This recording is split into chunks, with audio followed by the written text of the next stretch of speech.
Just as projects kid.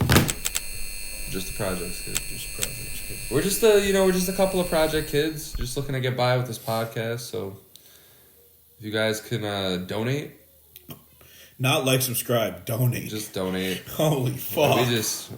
We don't need you guys to follow us. We just need your money. Oh, because at the end of the day, this is a money laundering scheme we're trying to pull off. Oh, fuck! Welcome everybody back to the Built Different podcast. We here? Yes, we are here. This is Off the Backboard NBA. This is episode number 26. Had to look at my phone for that. That's a lot of my bad, because it's a lot of these episodes. We had the Richard Sherman episode last time. Yes, sir. Who the fuck is 26 out here? Yeah, the NFL is in the playoffs. MLB is dead. So NBA is alive. We're in the regular season. It's a little bit weird. We're going to talk about everything. I'm here with Matt. Hi. Sir McClappington, Slat, whatever you guys call him out there. I know you call him a lot. And then there's me, just the host that you guys are probably sick of. I would be heavy sick, on that. I'd be sick of myself too. Sicko mode. We're here and we're ready to ball. We got a good episode for you here. We're gonna be talking Ja Morant, the Knicks and Raptors trade, the Warriors. We're gonna update our top 5 players, teams. We're gonna shout out some lineups from the past in good and bad ways. All-star. We got a lot. How are you doing, Matt? I've been chilling, bro. NBA season real fucking weird this year. I've lost a lot of weird bets, won a lot of weird ones though, so I can't complain that's a too fact. much. Well, I mean, I wouldn't say I haven't won a lot of weird ones. I've won some weird ones. Yeah. Not a lot of them.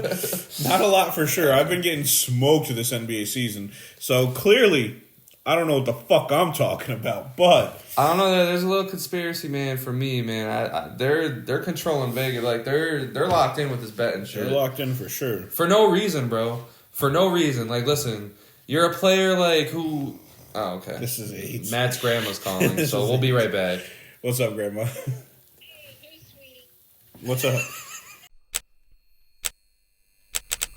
One thing that I hate is that these NBA players hate people that bet and ask them to make their bets. Okay, that's I get it. It can be a little annoying, but at the same time, for example, Jason Tatum, right, makes $400,000 every game. Mm-hmm. Do the math. It's like $390K, but do the math. His salary divided by 82. A little bit of taxes off of that. All we're asking for is like $200 to $1,000.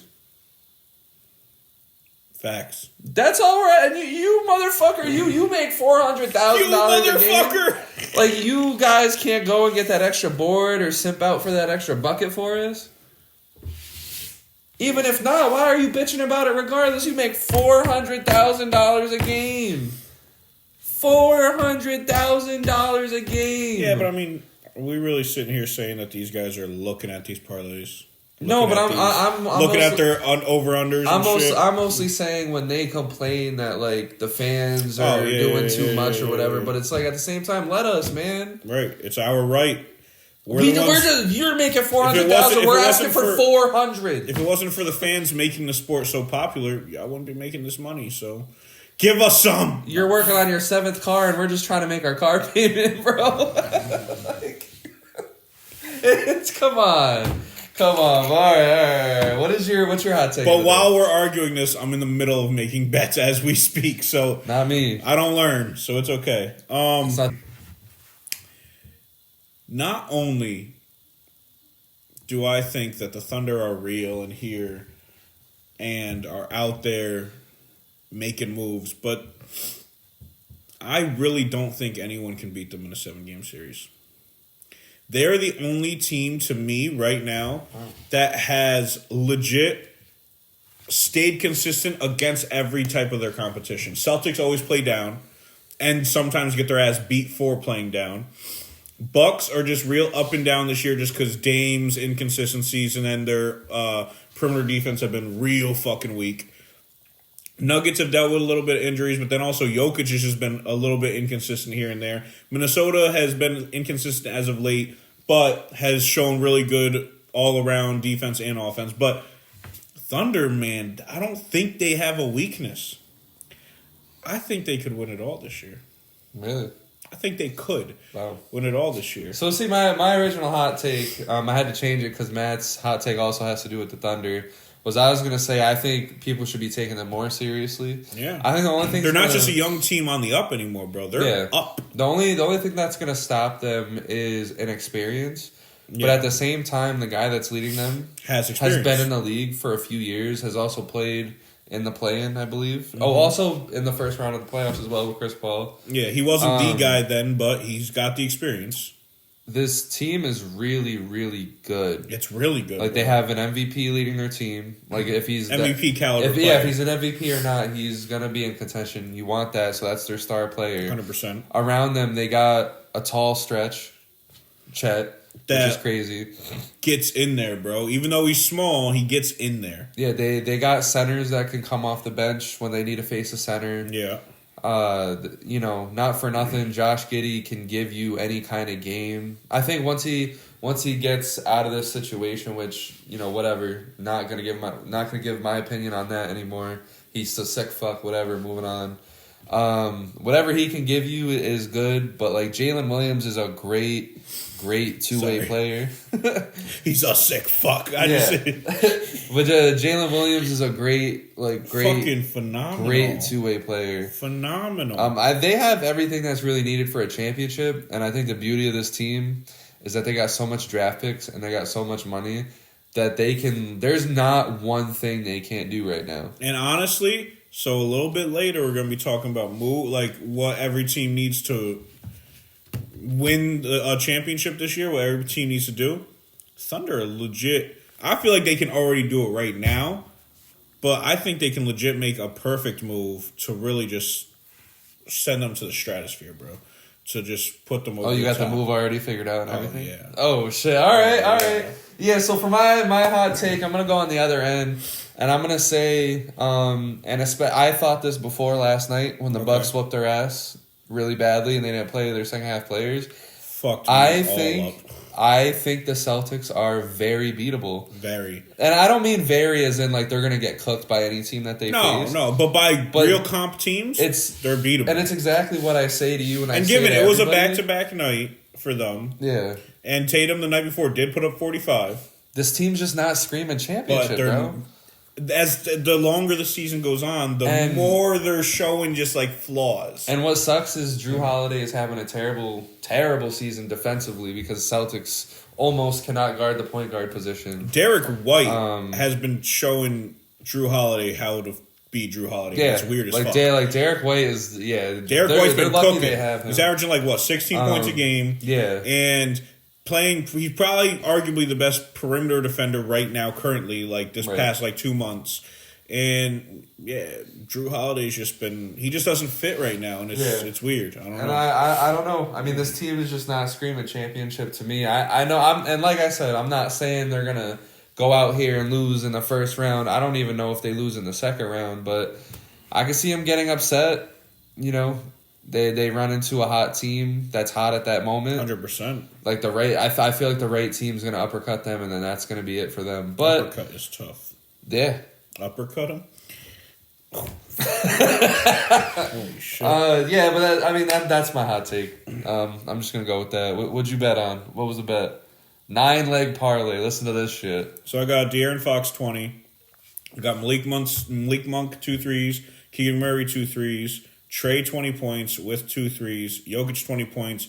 Michael Porter 2 threes. Wemby 20 points. Steph 2 threes. And that Steph 2 threes is negative 20,000. I don't give a fuck. I'm not going more. I'm not going more because Steph is weird this year, man. Yeah. So another hot take, real quick. These old heads are. We're gonna talk about the Warriors. We're gonna talk about the Warriors. I'm not talking about the Warriors in general. I'm saying old heads all around the league. Old heads are starting to crumble. Besides Kevin Durant, but Kevin Durant's playing fucking phenomenally. But that team's not playing great. LeBron really showing his age as of late.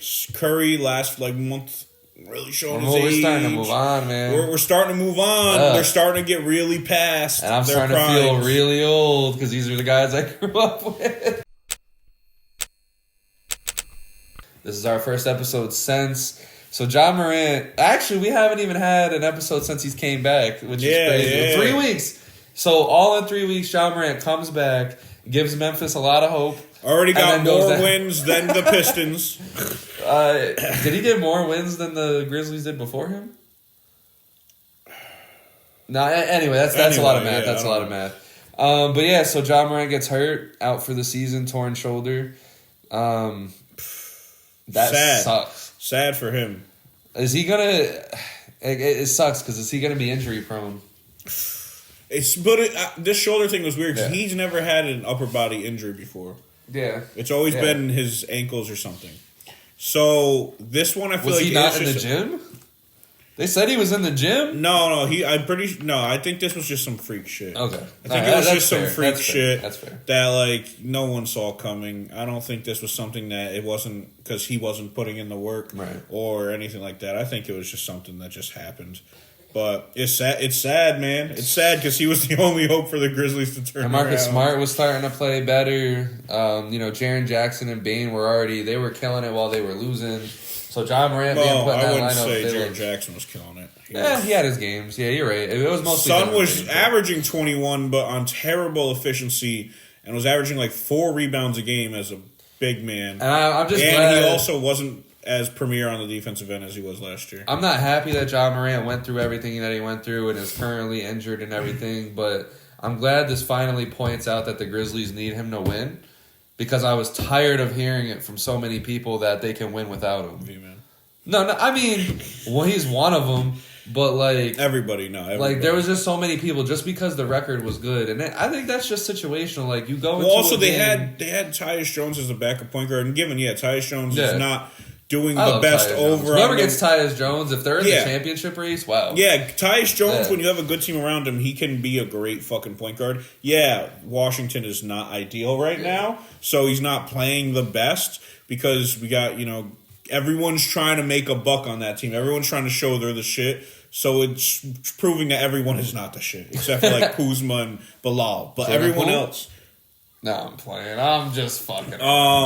The pool party is empty. I just think they've lost pieces. Steven Adams injured. Brandon Clark's injured. They don't have Tyus Jones. It's just they don't have Dylan Brooks defensively anymore. It's they have a lot less pieces than what they currently or what they did last year, where they were good without Ja. So I mean, next year they're coming back for blood. Hopefully, we'll see. Blood, get it back in blood, kid.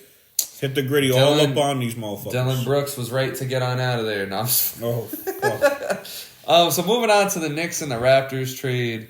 Damn, I felt like I left something out that I wanted to say in the judgment. Whatever. But the Knicks and the Raptors trade. So the Knicks, this is another thing that happened a little bit ago. It was honestly crazy trade, but for now win-win. Yeah, I mean, the Knicks trade R.J. Barrett, Emmanuel Quickly, I think a second. Just a second to the Raptors for Precious. Not going to even attempt Precious Achiuwa. Precious Achiuwa. Yeah, I don't even know why I said him first. What the fuck was that? OG Anunoby, for Precious him, Achiuwa. OG and Wario. Or Waluigi, my bad, Waluigi. Malachi Flynn. Waluigi? Yeah. Waluigi. Compare him to Dante DiVincenzo. Damn, okay. That's a funny little picture. I'll put it in the edit. But as a Knicks fan, how do I feel about the trade? I like it, but in hindsight, I feel like the Knicks could have done a lot better when it came to Quickly. I feel like Quickly could have been our starting shooting guard rather than our bench point guard. But what I like about the trade is taking Quickly away. Jalen Brunson's going to be the point guard on the floor whenever he's on the floor, which, as you guys have seen, his assist numbers have went up. Getting OG in there, you take away. So basically, OG is a player that doesn't need the ball in his hands to play his game of basketball. So if he's going to be out there last night, for example, while the Knicks were getting smoked, he only had 2 points, but he only had a -5 ± because when he was on the court, the defense was really good. Mm-hmm. And that's the shit you want to see because RJ Barrett, if he's not scoring, he's kind of really irrelevant on the floor. Yeah. But he's thriving in Toronto so far. I love that for him. But when it comes to OG, I would much rather have OG. It just sucks that his defense is so good that we're gonna have to pay him a lot. One thing that really sparks or shines for me in this is or stands out is the fact that RJ is really thriving over there so far. It's Yeah. only been a few games. But RJ is somebody who needs the ball in his hands, and OG's not for the most part. And what you guys needed right now is somebody who doesn't need the ball in their hands. Because Brunson and Randall are playing the best basketball of their yes, they're lives. playing the best basketball of their lives right now. But also, if you have more than one other person on the floor with Randall that needs the ball in their hands, it's not going to work because Randall's spacing, like him on the floor, fucks up the spacing for the rest of the team. So if you just have RJ all just these standing dudes there. just in the way, RJ's not going to be able to do what he's supposed to be able to do because everyone's just in the way. With OG there, he makes his money off of, like, on the offensive end, off of cuts, backdoor cuts to the rim, and just doing the right plays. Yeah, just making the right plays. Yeah. RJ needs to create his own shot because his catch and shoot is, like, real inconsistent. So I think it was a perfect trade for you guys in that aspect. And with the Emmanuel Quickley part of it, it's just you guys weren't going to pay him what he wanted. Yeah. So you guys needed to get off of him. He should be getting a good contract. Yeah, I think 100%. He's going to go to one of these spicy teams that are going to like need that. Toronto brings him back. Man. Yeah, that too. And I think he could be great on Toronto, bro. Toronto's just one more good trade away. I think from having a nice team for the next few years. Because if they can really get a lot back for Siakam, get a good center for Siakam. Yeah, and that's it. Because like really, Scotty just needs to be free from Siakam, and you can already see him Quickly and RJ Barrett have already developed some form of chemistry because they've either won or been in every single game that they've played since the trade. They've lost a lot of very close games, specifically that game against the Lakers where they were bitching. Which I can see why. I mean, the Lakers got so many free throws at the end of that game. But if you were actually watching that game. Like, yes, I love to hear people bitch about the Lakers getting free throws. The Raptors were, like, legit fouling on purpose, it looked like. Yeah. It wasn't that the Lakers were just getting bullshit calls. The Raptors were legit just grabbing these dudes for no reason. And I'm like, why are they doing this? The Raptors, they charged the paint a lot. They drive into the paint a lot, and they weren't getting calls. But I don't know. It's either here nor there. I mean, the Raptors aren't really going to go anywhere this year. Neither the fucking Lakers it look like right now. So, but yeah, the Knicks. I think the part that I love the most about the trade is that we got a person. Yeah. Without giving up the things that we were supposed to give to get that person. Grimes, stuff like that. I get it. RJ and Quickly were supposed to be a part of some other trades, but we still got all of the first round picks. Still have the Fournier contract, which is valuable for whatever reason. I guess someone in the comments can explain. And they just also gave a contract to McBride, which could be put in something. Yeah, him, Grimes. Like we have another bunch of things to make another big trade, and we'll see what that big trade is because I think the Knicks are seeing this year as an opportunity because as we go along, the Bucks are so on and off. Yeah. The Celtics can be beat. 76ers can be beat. The Knicks would be stupid not to try to go for it, and I think that's what they're doing. Yeah, and I think, honestly, they're still one good trade away. I think they still are going to make another trade, as will the Raptors. I think both of them are going to make another trade before the deadline hits next month, and it's going to be fun. I think the Raptors are really just going to be setting themselves up for next year because this year's a wash. And Mitchell Robinson, you saw he might come back too. And the Knicks, man, I think they could make a run at something this year. I don't know if they will. Injuries, barring injuries, and consistency of their stars. I would say what all they need is one more trade, and they get in the playoffs hot. Because you get in the playoffs hot, you have the fans believing it. MSG is going to be like absolutely MSG is going to be the rocking. Fucking spot, bro. Jalen Brunson seems to love that kind of shit. Because that was the difference between last time and this time is that last time we didn't have a player to take over when MSG is hot, and you have Trae Young on the other side just killing us. I feel like if we had Jalen Brunson then, we would have been way better off. But now we have Jalen Brunson, and you saw last year we can win a playoff series at the very least. And, no one knew the Heat were going to go to the finals. So I think that was a missed opportunity for the Knicks, but that's only in hindsight. So of course, yeah.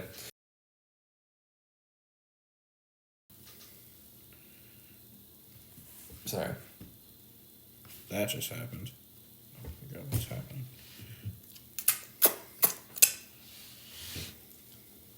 Finger looking good, baby. I think it's just they should have sold and given their whole franchise, this team that they have is built on the culture of those three main guys. So I get it. that you wanted to keep them together to keep Steph happy, this, that, and a third.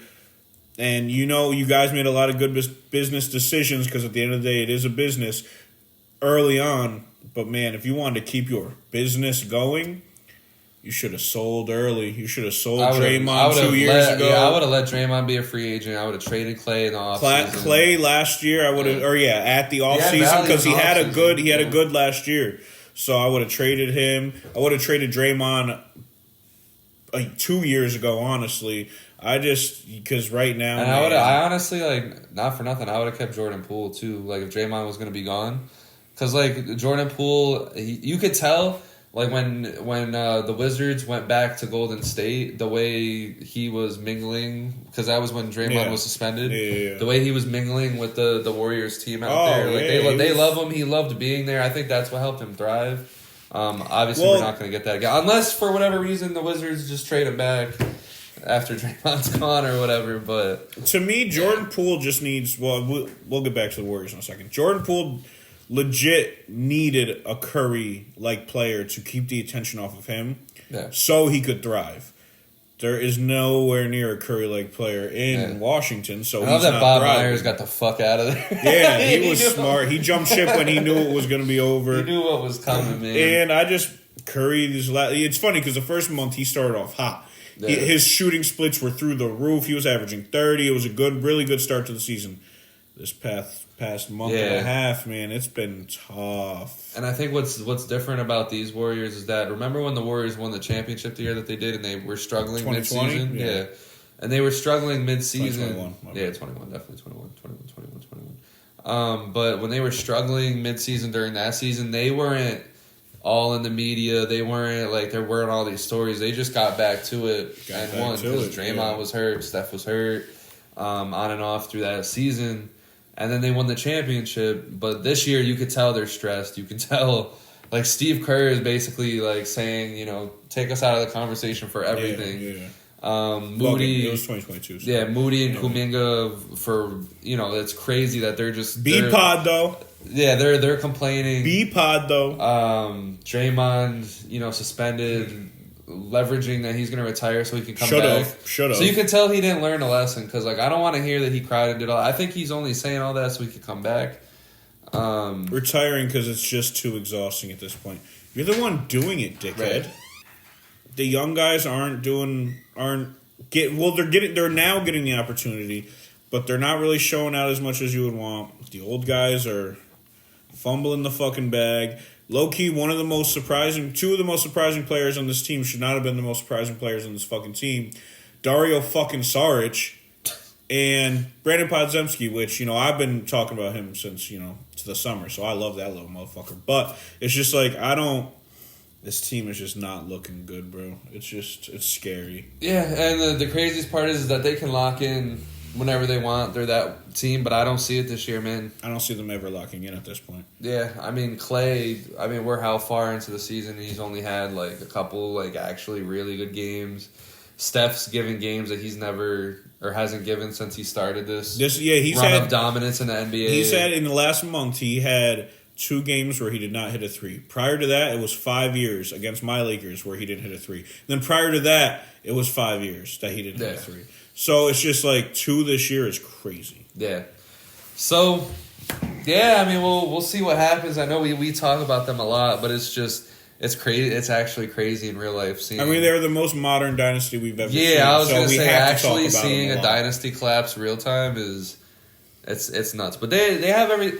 And I honestly wish, Draymond would just come and change the narrative. Go out on some good terms.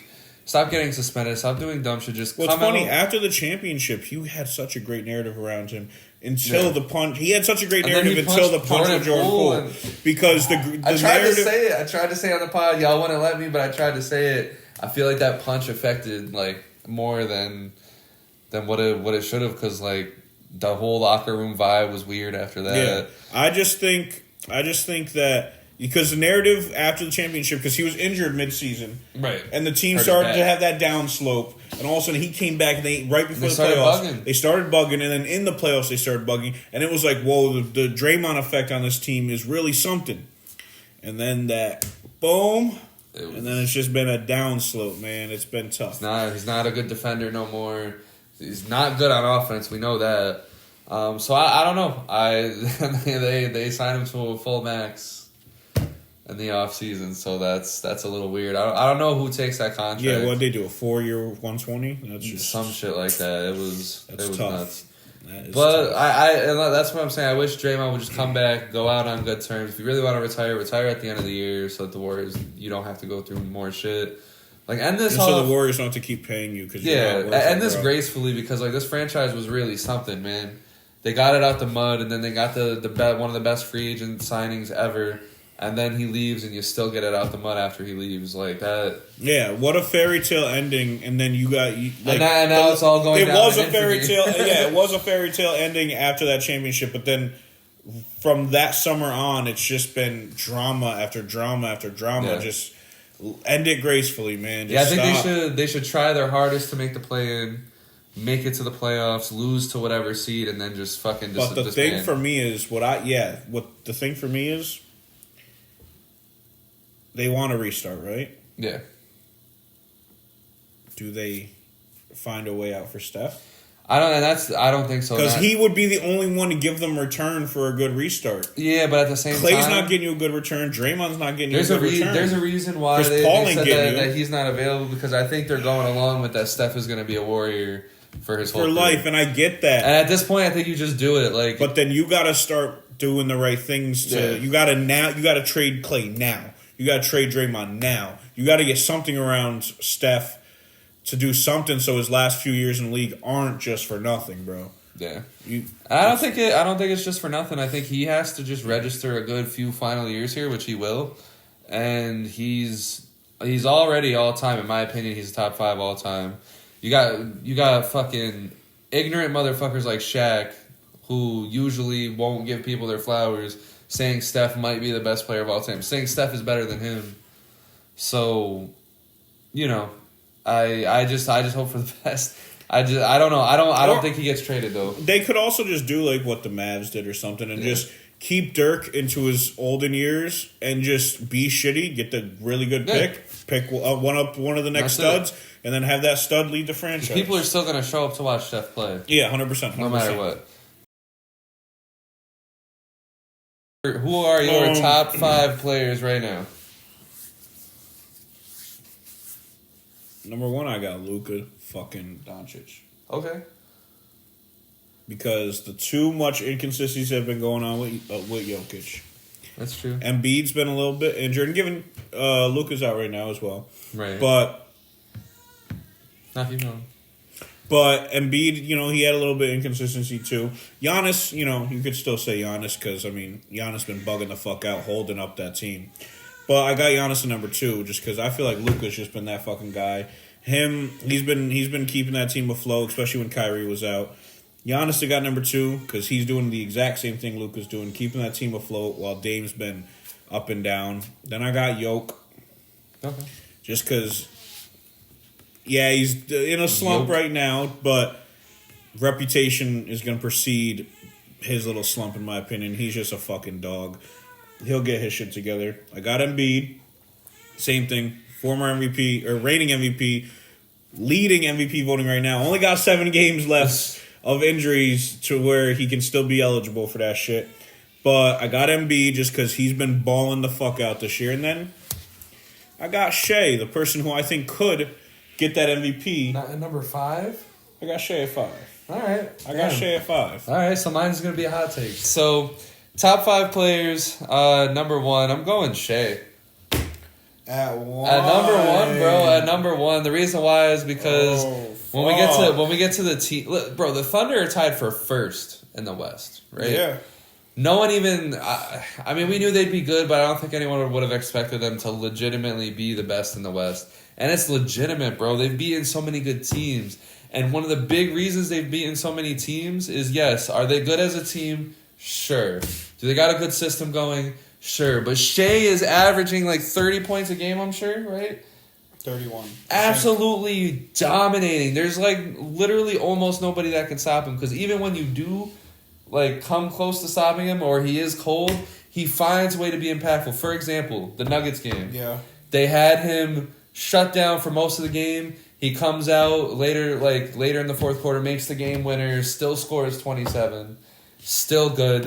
He's basically unbeatable at this current time. Nah, Shea is a cheat code. He's one of the best mid-range shooters we have in this league. And he's just, bro, his finishing ability, and he's like, bro, it's bizarre. His frame, bro, he's strong, bro. He's a big point guard. He's strong. He's the real deal, bro. And I think he reminds me of like a little less IQ Bron, man. Just because of how strong he is when he gets into the paint, he gets his fouls. He's different, bro. And I don't have him higher than 5 just based off of reputation of the other guys. Absolutely. Just my based off number that, 5 is about to be crazy. Because Shea is. What was that noise? I was thinking. I don't know. I like grumbled when I thought, but no. Shea's probably like. If I'm doing like a top 10 ranking right now, and it's just not like anything to do with anything. Anything to do with like what's happening currently right now, I say probably Shea's probably like 3. Yeah. Shea's creeped his way up there, man. Especially because like Curry's dropped. Tatum's like kind of fumbled in the middle, but might have dropped a tad. I think Shea rose, man. Shea's rising. Number 2, I'm going with Giannis. Okay, I think Giannis has been very consistent since he got off to a little of a slow start because he was trying to figure out, should I really let Dame be the number 1 or should I be the number 1? Ever since he chose to be the number 1, he's been very consistent. He's been winning a lot of games for the Bucks. Remember that quote he had where he was like, Dame is going to be the number 1 guy. And he legitimately tried to let him be the number 1 for like 2 weeks. And it was after Lillard was sitting here like, I've never been on a team where I'm not the best player. So it's just like, who's who right now, bro? But now that they've figured that out, Giannis has been stuffing the stat sheet. They're winning games. They destroyed the Celtics last night. Fucking destroyed. Number 3, I got Luka. The only reason I couldn't put him, I realistically probably would have had him first, but the Mavericks have fallen into a play-in spot at the moment. Right. So I'm putting him 3rd just for now, but he's been the best player in the last couple weeks statistically, all over the board. Him and Kyrie have been a blessing to watch this year. They just need to stay on the court and stay healthy. Yeah. And I think the Mavericks really have something good going over there that can upset a lot of teams. And it's funny, though, because, bro, the West is so stacked right now, too. Like we were saying, it would be. Because they're literally 23 and 15, 3 games out of the first seed, right? Exactly. But they're the 7th seed. Yeah, and it just sucks because they're a team I can see getting overwhelmed and playing games.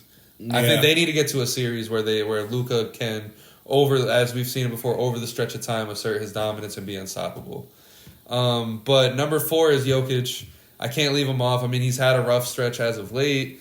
He's only averaging, I think, like 23 points in the last 5 games. But at the end of the day, he's still stuffing the stat sheet. The Nuggets are still good. He's still a great player, so I can't not put him on the list. Right. Embiid's not on the list because of injuries. Who are you about So number 5, because you guys know I like to do something crazy. I like to just give a guy his flowers. I'm going Paolo Banchero. Paolo's been bugging his last 8-9 He's been bugging, stretch. and I know the Magic are. But I'm gonna sound like a hypocrite because the Magic have also fallen to a play-in spot. But the Magic, they're dealing with some bullshit injuries at the moment. But they're only 1 game out, and he is a big reason that they're as good as they are because he has been going. He's nuts. He's bugged this season, bro. He had a little bit of a slow start. Him and Franz both. It's nice did. to see the Magic got their star again. So in 4 years he'll be a Laker. It's always a big man. In 4 years he'll be a Laker. Yeah. But bro, he's the real deal. Like, I knew he was really good last year, but I was like, can this dude ever be like an efficient guy? Because he's always. He's shooting more than he should. Nah, bro, he's shooting this year and he's making really them. The team is good. Jalen Suggs is finally, showing himself as a role, having a role on the team. Franz Wagner when he's actually there. I did what you fucking did. Franz, when he's actually there, he's contributing. He's doing good. That team is cool, man. Yeah, and I didn't expect to say that this year, but I agree. He's put it all together. I absolutely agree. I like that. It's different. I didn't see it coming, but I like that. Yeah, man. All right. So I'll start off with the top 5 teams. Real quick. Go ahead. If you were just spitball, don't think too hard on this. If you were to just do like a top 30 player, whatever, don't think that deep into it. Where does Paolo sit? Oh, Probably top in there. 30 in the league? Is he in your top, 15? Not top 15. So top, 25? But, probably 20 to 30. Probably around 25. Yeah. Okay, because I mean, he's had such a lead, He's but you raw, want to see it's very new. Yeah, you want to see this over a long. Like I said, span. I'm gonna give people shout outs like I did. Did I really believe Trey was top 5? Hell no. But closer than Paolo, but still. Yeah, absolutely. Okay, so lead us into it, big dog. Top 5 teams. Number 1, I'm going the Thunder. It's like you said, and I know I'm being like a Thunder homer or whatever, but I'm putting all my chips in on the Thunder just like I did the Timberwolves. This team, they're beating the bad teams that they should be beating, and they're up there with all the good teams. They have some very legitimately solid wins this year, and right now I think they're the number 1 team. But that's just right now, because number 2, the Celtics, is what it is. I know I said what I said about them earlier, but right now they do have the best record in the NBA, so they're number 2. Number 3 is the Bucks. I know they just cooked the Celtics, but I can't put them above the Celtics yet. I need to see more consistency from them because it's so up and down. Like, they just went from getting cooked by the Jazz to cooking the Celtics. Like, I don't know what to really take from that. Don't know if they're really, really, really real or not yet. So, got them at really, third. real, not real. And the Timberwolves, they're a close 4th. I think I could have put them. You could have put them 1st, 2nd, 3rd, or 4th, but I got them 4th. Just because they're 5-5 in their last 10, they're dealing with a little bit of nagging injuries. And number 5, whatever. I'm going the Clippers. Swallow my pride a little bit here. Ever since Russell Westbrook went to the bench, they've all seemed pretty locked in. Like, Kawhi's been bugging. Kawhi's only missed a couple games. Harden's been cool. Harden's been doing what PG's been cool. And that's the thing about Harden. It's weird because he came into this like, I'm going to do whatever I want, but is like succumbing to championship level basketball. And it's... I feel like he had a realization in his mind of like, all right. He had a reality check. Like, copy. And Kawhi's back. So, like... Kawhi getting to... I don't care what's around Kawhi. Yeah, I don't care what's around Kawhi. If the Clippers go to the playoffs, they have a chance at winning the championship as long as Kawhi is healthy and doing what he's been doing lately. So I got the Clippers at number 5. So you're saying there's a chance? Oh, yeah, absolutely. But that's the thing with the Clippers. Are they going to get to the playoffs healthy, and are they going to get to the playoffs without any drama? No. Exactly. We'll see, though. We'll see. Because they've been low-key... They've been cooking, bro. They've been cooking. And, I'm a Laker fan at heart. But, it's not with other sports where, all right, football, I'm a Patriot fan. I only know Patriot shit. I don't watch football enough to know any other teams type shit. Tough.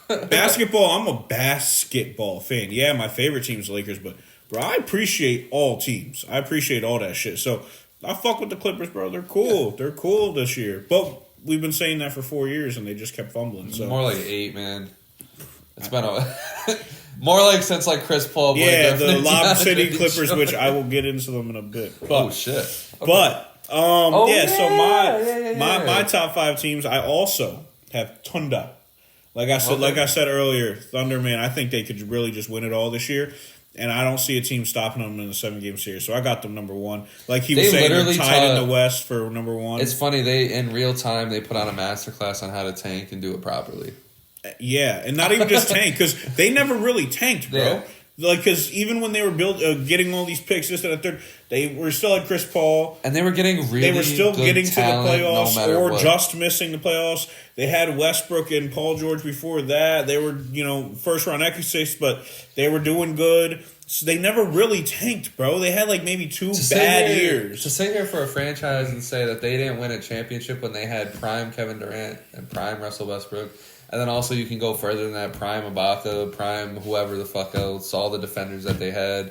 To still come out here, 10 years? 10 years later and to still be in a position where they're like this. I'll say they were in the finals 12 years ago, 2012. Yeah. It's crazy that they can recover that fast and still be capable of because they've been good all this time except for 2 years in there. And, they're masterclass on how to restart up a franchise, 100%. Kevin Durant left, and they were just like, "All right, well, let's go get Melo, Paul George. Living, man. Let's go get Melo, Paul George." They bugged with them. Yeah, they're disappointment in the playoffs, but they kept the franchise alive. And then they're like, "All right, let's grab Chris Paul. And they let's knew grab Shea. And Let's get a bunch of picks. Instead of keeping Russ that whole time, they were just like, all right, they knew when it was done. You can go flap your wings and go play. Yeah, somewhere else. and they got peak value back for. They got peak value got back peak for value Paul back George. for everybody, bro. Yeah, they got Paul George came off the season where he was top 5 in MVP and Defensive Player of the Year voting, which is still one of my favorite seasons of all time from him, or from anybody, just because of how good he was that year. Got peak value for him, teamed him up with Kawhi, and got Shea, got mad picks, did more every fucking draft over the last 4 years. They've done the most irrelevant ass trades to get even more picks, and it's just been ridiculous, bro. Masterclass. So yeah, I got Thunder at 1.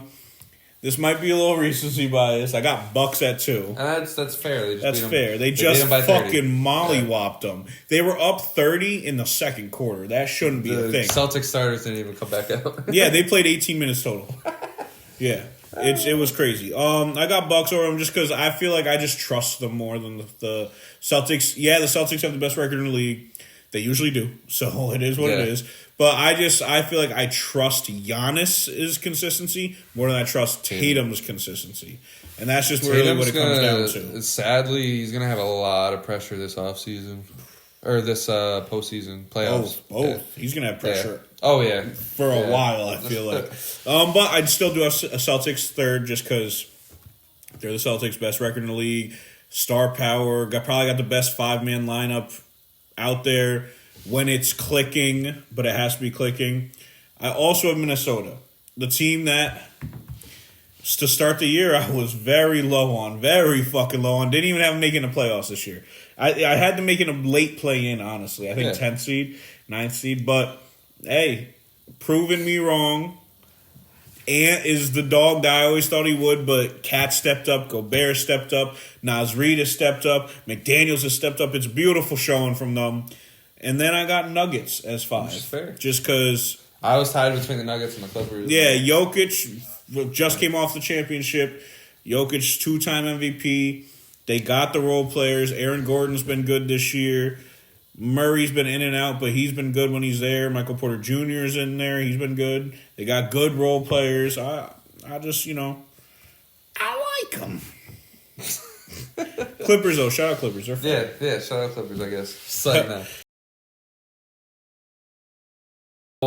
Bucks. I think they need to trade for a good player. Middleton's not doing it in the middle of that lineup. They need someone that's going to give them 15. This year, I've hated Middleton. Like, honestly, I would like, and this is weird, but I would like Buddy Hield. Someone like that on their team. Someone that could just come in, get buckets, go home. Somebody like that, because, they're not getting Buddy Hield. But somebody like that for sure. But, man, and what would you give up? Because you ain't got shit. Either way, they got to do something, because I feel like they go in the playoffs, they're going to need Middleton to do more than just give them 15 points here and there. He's not even giving 15 points. That's the sad part. He's giving like 11 tops. That motherfucker's been bad this year, bro. But, he's had multiple injuries in a row, so it's not on him, but it's just like, damn, bro, they need a better third guy, and like they're not letting Bobby Portis play as much as you would want. Middleton's been not showing the fuck up, so who's that guy? Malik fucking Beasley? Can't be. No shot. Love Pat him, Connaughton like can't be, bro. Good 7th. Brook Lopez has had such a bad year compared to last year. So, I don't know, man.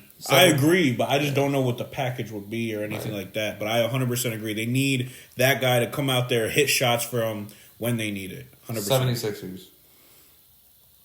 I just say health.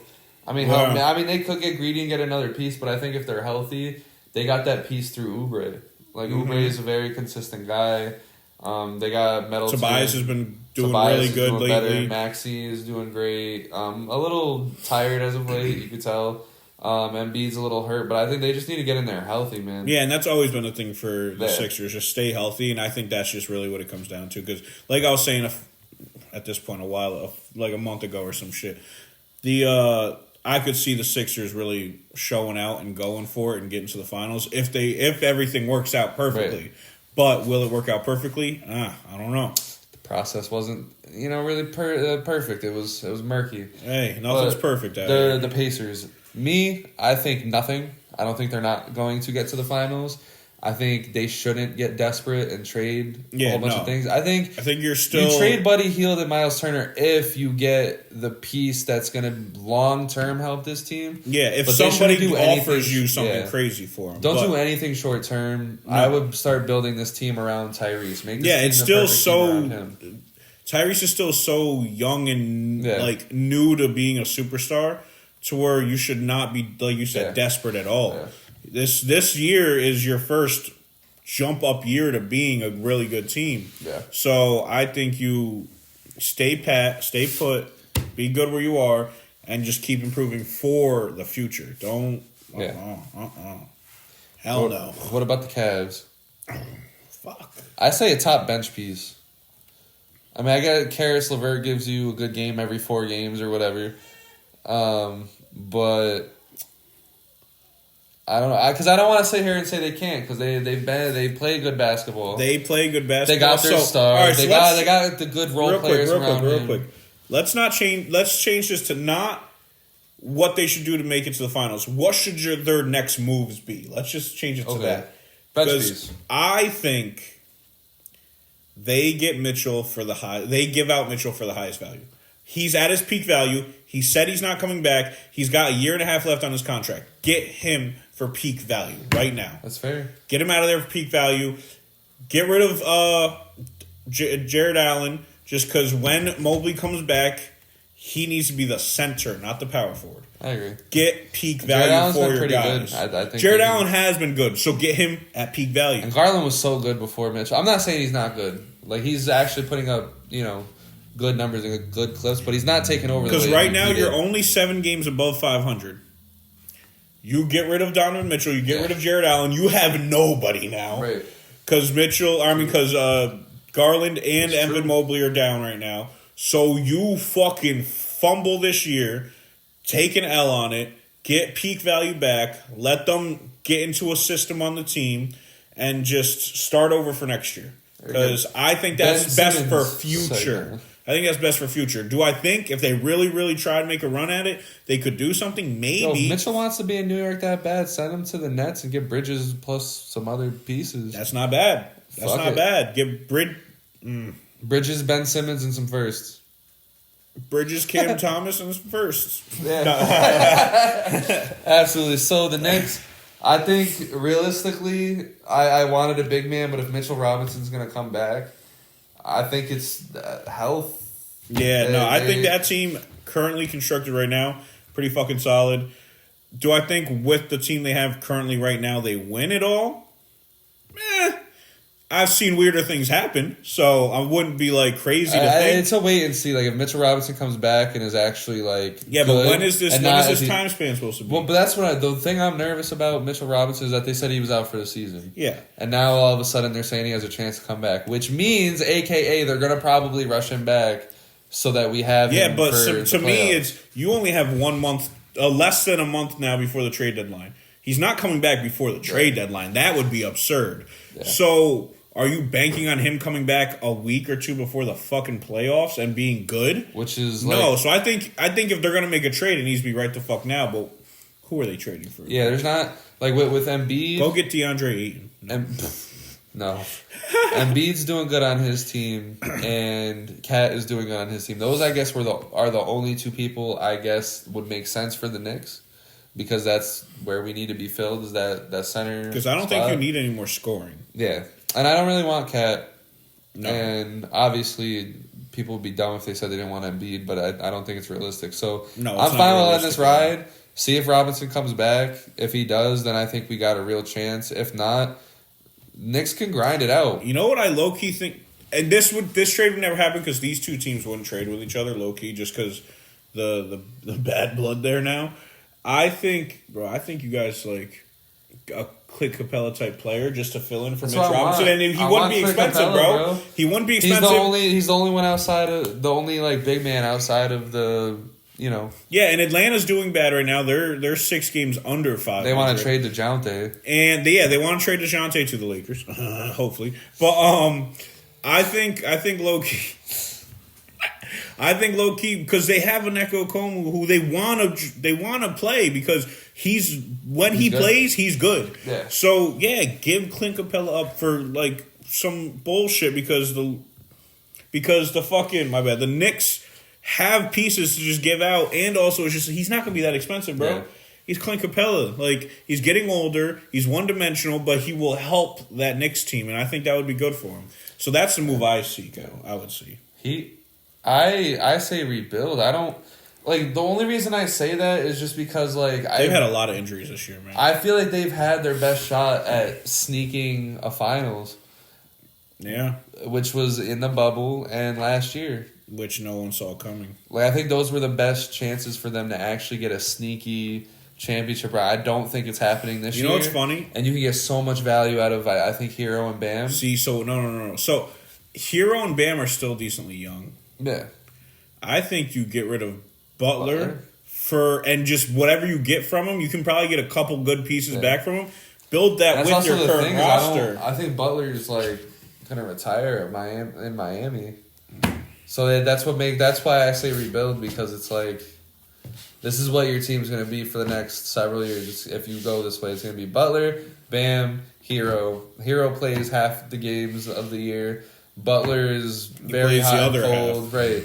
And then Bam is there as your lockdown center. But past that, you're trusting all of these undrafted, low first round, second round picks to fill in the gaps. And you see, like, sometimes it just doesn't work out that way. Yeah, Nikola Jovic has not worked out, but Magic, have. Magic, I think they need to stick it out. I think we can agree on that. Yeah, they're super young. Bulls, I think we can agree they just need to let go. That's easy. Everyone, except for Kobe White.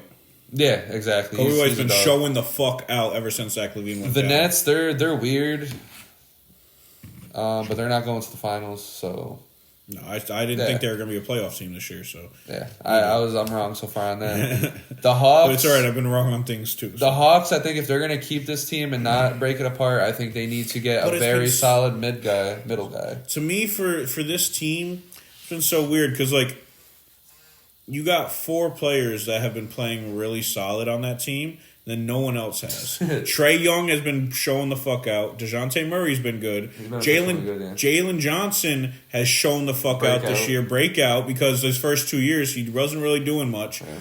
And then Bogdanovich off the bench, he's low-key been... he's starting sometimes. He's low-key been putting in some numbers too. And then I did mention Okonu, but he's not getting playtime that much because of Capella. So... I think you just need to figure some shit out. DeAndre Hunter, real up and down. Sadiq Bey, real up and down. They're virtually the same fucking players. So if neither of them are hitting, if neither of them are fucking hitting, what the fuck are you gonna do with that? So I don't know. Do we sell? I don't know. Like, I think, who cares? You just need a better team around Trae, bro. I don't know. And then the Raptors, I think it's obvious they need to trade Siakam. Trade Siakam and then just build for the future, bro. And then Hornets, Wizards, Pistons, doesn't fucking matter. So the Timberwolves, health. I think they need to stay healthy. I think keep going. They've shown they got a team. You got the team. Maybe they can get a bench piece, but like you got the team, bro. I think this is it. Like, the only thing I could see better for them is a better point guard over Mike Conley. But, like, it's just... And also, it's funny because, like, they also got to, like... They better hope they win something, or at least make a conference finals appearance, something to make that Rudy Gobert trade, like... Worth it. And right now, maybe some of us are choking on our words a little bit because, like, they're actually playing really well. But it's not totally entirely on Gobert. He is having a phenomenal year. But a lot of it's so is everybody. Yeah, Ant's having a phenomenal year. Cat's having a good jump back year. Yeah, the same. And I feel the same way about the Thunder as I feel about them. Just got to get in healthy. Stay healthy. Keep going. Yeah, you got the team. Nuggets. You got more than this is funny. Nuggets. Stay healthy. Yeah, keep going, bro. The West. Ready? Stay healthy. Wait, ready for this? Clippers. Stay healthy. You got the team. Keep going. Kings. Stay healthy. Keep going. Pelicans. Stay healthy. Keep going. Keep going. Mavericks. Stay healthy. Keep going. None of these wait. Suns. Stay healthy. Keep going. And then we get to the Rockets, and it's like they kind of just got just make the play in. Make the play in. Lakers. Rebuild. Get rid of everybody. Stay healthy. to stay healthy. Well, Bro, I'm so don't get me going, bro. Don't get me going. Yeah, so I think we can just end that segment because the Warriors, we already talked enough about them, and then it's the Jazz, Grizzlies, Blazers. Who's last? Oh, Spurs. Yeah, Spurs. Spurs got to sell. They got to trade Wemby. Oh, whoa, beat. Yeah, Spurs got the second. But no, that's worst actually record crazy. in the Literally, league. the West just needs to fucking stay healthy, and like any of them could like do what they got to do. Yeah, bro. 1 through 8 all could like go the fuck off. Yeah. They just gotta stay healthy, keep going. All right, that was actually pretty funny. And a good way to get through that segment a little bit faster. So, let's do a random segment. Shout out a lineup from the past. All right, so I got 2. I got 2 as well. Okay. Yeah. So I got 2015 Mavs. This was one of your favorite teams because we got, and it's also ruined. Oh shit. Okay. Look at that. So we'll also talk about him in a little bit. We'll let him go in later, but I remember this team was one of Thomas's favorites because it was so fun to watch. Because Monte Ellis was this guy's favorite Became player. a facilitator for once. And it was so good. It was Monte Ellis, Chandler Parsons, Dirk, and Tyson Chandler. And then, about halfway through the year, they're like, huh. Not even halfway. It was early. It was like it wasn't 30%, 33%. Yeah. But the Dallas Mavericks were number 1 seed, looking really good, and they're like, huh.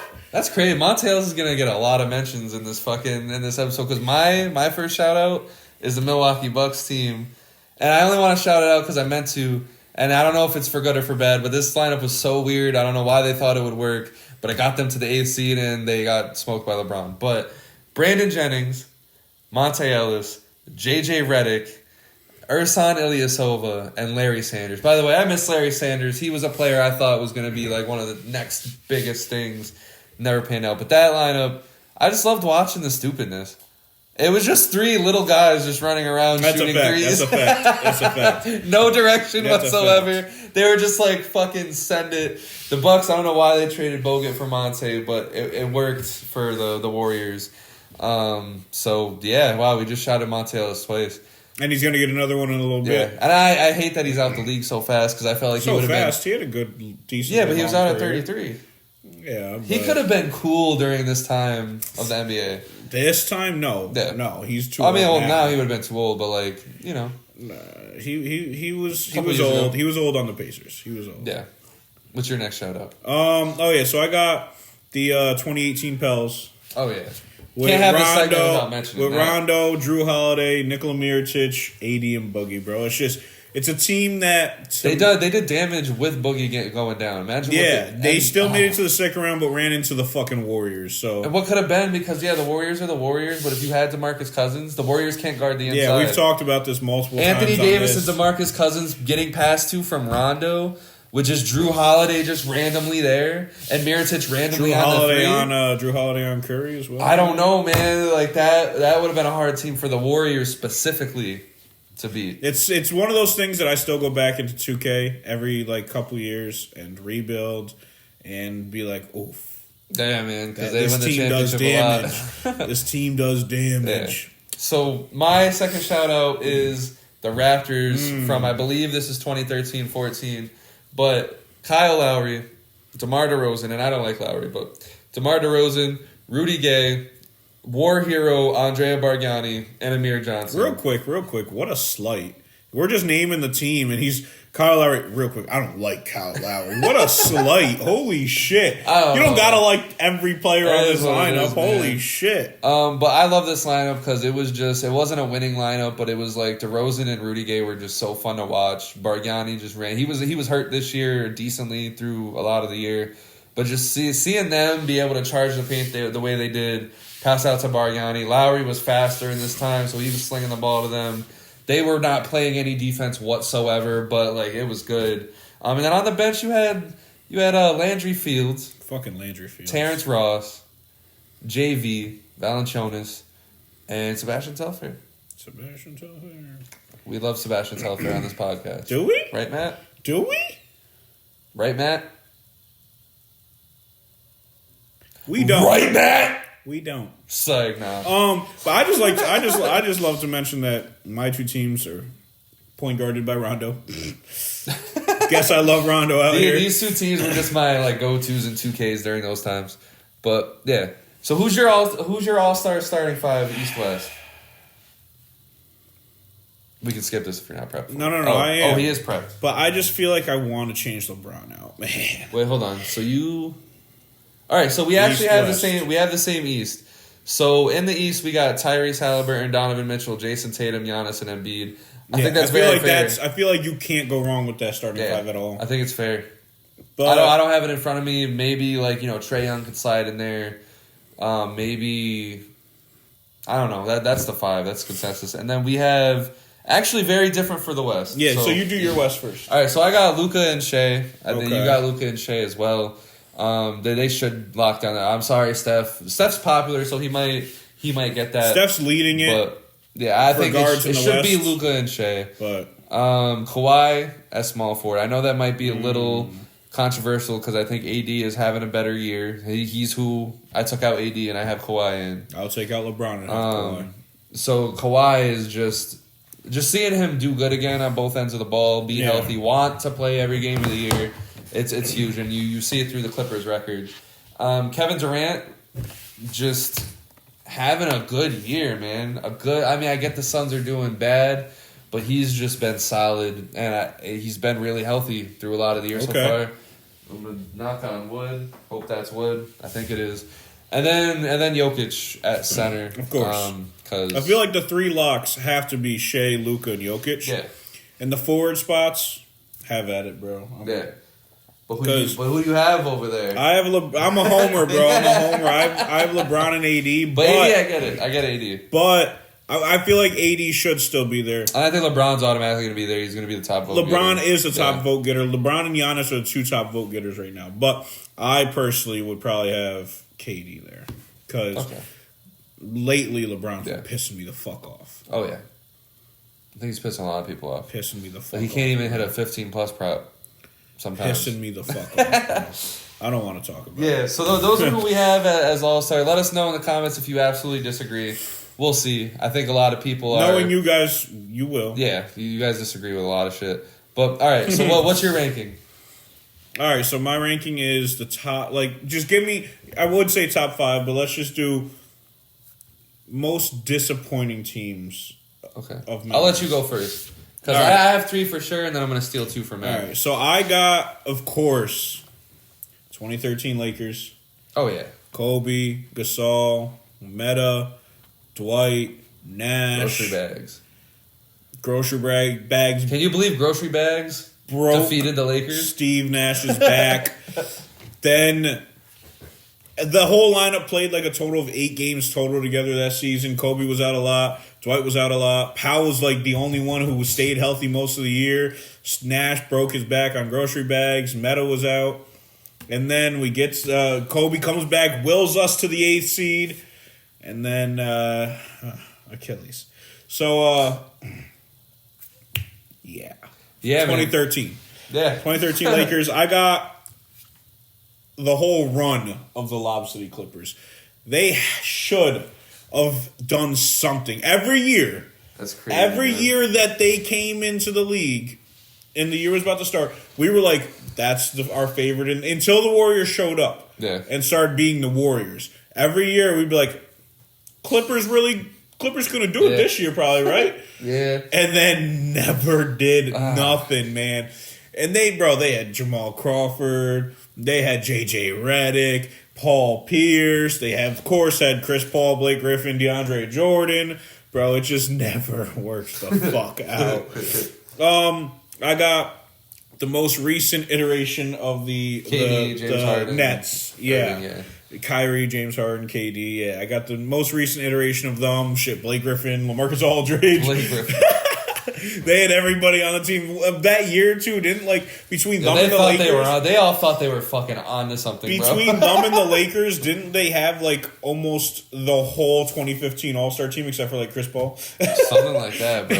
It's fucking crazy. The most recent Nets. They thought they were fucking onto something, man. Yeah, and they weren't. They thought they were genuinely on a shoe size away. And then I got the 97 Rockets with Charles Barkley, Clyde Drexler, Hakeem Olajuwon. Chuck thought he was on to something. Chuck thought he was really on to something. He goes, "Oh, they just won while Jordan was out. Give me a ring. Let me pull up. Right. Let me pull up," and got smacked. The Jazz beat them every time. And then this Imagine last losing pick, to the Jazz every time when it's just fucking Jordan on the other side just waiting for you. That's crazy. and then my last pick Gonna beat a plumber and a fucking pedophile. is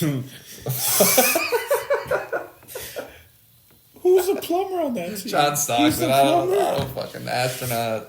Lawyer. I don't fucking Lawyer, know. sure. So my last pick, this is gonna be real controversial, but it's 2016 Warriors. They broke the franchise record all time, or not the franchise, the league record for wins in a season. They were going off. Steph got a second unanimous MVP. They were smoking everybody they saw that year, and then just got beat when they were up 3-1 in the finals. It shouldn't have happened. It would be a little bit more disappointing if That's why they're my number 5. If Kobe didn't retire the way he did, going out with 60, because they were on the same time. The Warriors breaking the record and Kobe retiring, and everybody chose Kobe retiring. And then on top of that, it was also shadowed by Kevin Durant's free agency decision in the offseason. And on top of that, it was also overshadowed by LeBron coming back down 3-1. That's why they're disappointing, because they they're disappointing. They should have won it, But like, and not had all those other things. I'm just saying there would have been just more spotlight. But you know what? You know the game that wasn't overshadowed by them? It's the third to last game that season, a regular season. And it's Warriors going against Spurs in San Antonio. And the Spurs at this point, 3 games left in the season, had not lost a home game. And they didn't lose a home game in going out of the last season, like 4 straight home, or like a bunch of home games in this previous season. So they were on a crazy home season streak, or a home game streak. And so the Warriors had to keep their streak alive, but the fucking Spurs were trying to keep their home streak alive. And the Spurs that year also won like 67 games, while the Warriors won the 73. And so that was one of the craziest games ever. The Warriors ended up winning to keep their streak alive.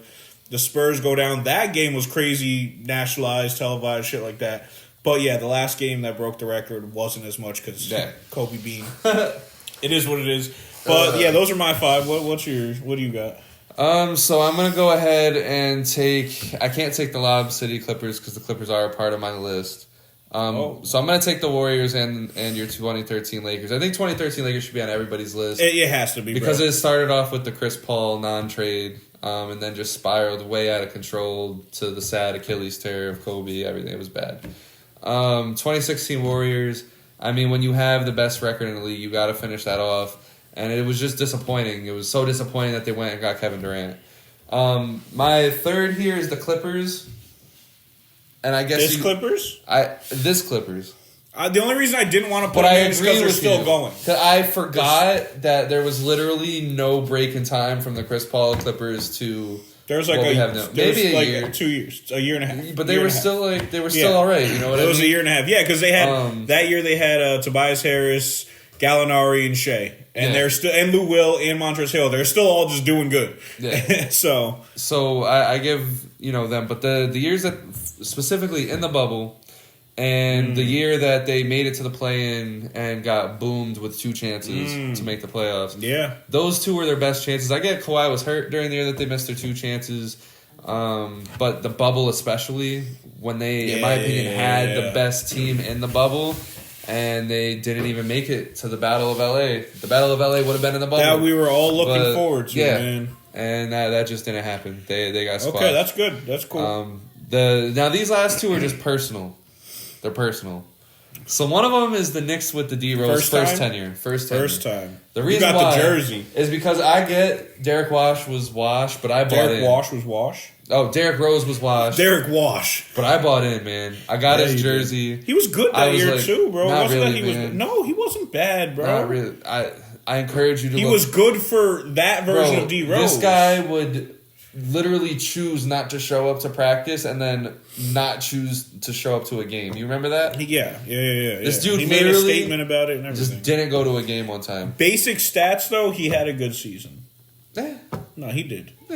He did. Yeah, either way, it was embarrassing for me, and it was sad because he wasted money on a jersey. The Knicks were really trying to cling on to Melo and everything they had left. Amari was still there, just bumming it up. It was bad, and it was sad because we got D Rose, and I thought maybe something could happen. And then the Mavericks. Yep, I already mentioned it on my lineup shout out, but. Yeah. They were on to something. In the beginning of the year, if you remember, they were actually considered one of the better teams in the league. They were the best team in the league. They were like, what, first, second seed? They were first. They were by far first seed in the league. This was the first year that Monte Ellis was actually facilitating the ball, and it was crazy. Vince Carter was giving you clutch, big games. He was giving all he had left. Dirk was still there, killing it. You had Chandler Parsons putting in work. Chandler Parsons was there doing whatever, and then you trade for Rondo. And it just all fell apart. It all fell apart. Like Rondo, that's the thing I just never liked about Rondo. It's just when he chose not to give a fuck, it hurt. Mm-hmm. And him and Rick Carlisle, I remember the big thing. Him and Rick Carlisle were not seeing eye to eye. They're arguing, and Rick Carlisle was like, "You just got here, motherfucker. Relax, bro. Relax." We took you out of a disgusting situation in Boston because in Boston that shit was dead. Jared Sullinger was their second best player. Whatever, but that is my 5 most disappointing teams. Solid. Yeah. Vince Carter wasn't on that team, I don't think. He was. Was he? Because I specifically remember that year, they tried so hard because they got to the playoffs, and I think they got to 7 games with the Spurs, who I believe ended up going to the finals that year. Mm-hmm. And Vince Carter hit a game-winning 3, and I believe game 6. Okay. And Monte Ellis cried during his interview because he had a really good game as well. Poor Monte. Yeah. So they brought it to a game 7 against the Spurs that were absolutely dominating. But all right, with that being said, we gave you a nice little NBA episode. We're going to kick this back going. There won't be another 3-week gap. Or there will. Who knows? Just keep getting sick and tired of me. I don't care. Make sure you guys like. I'm sick and tired of his. Yeah, I'm sick and tired of Matt. So that's just cap. Don't watch the episode. That's cap. Don't watch the episode. Cap. I just want to fire Matt. But make sure you guys like, subscribe, share, sell your souls to us. Or else I'm getting fired. Or else Matt's getting fired. We got a lot on the way. I have a couple of ideas. So make sure you guys are here in the studio with us, on the grind with us, because we're not going anywhere. We're not going anywhere. So have a good day. Or we might. Have a good night. And I don't give a fuck no I don't more. really got anything. This is going to be terrible. No, I can't do it with this. Come on, Matt. Bro, I got kids to feed. This isn't working. I got kids to go take care of. Come on, Matt. No, it's I have not to go take care of my It's kids. not happening. I have to go take care of my kids. It's not happening. I have to take care of my kids. This bottle is not meant for a bottle flip. I have a lot of money on Matt.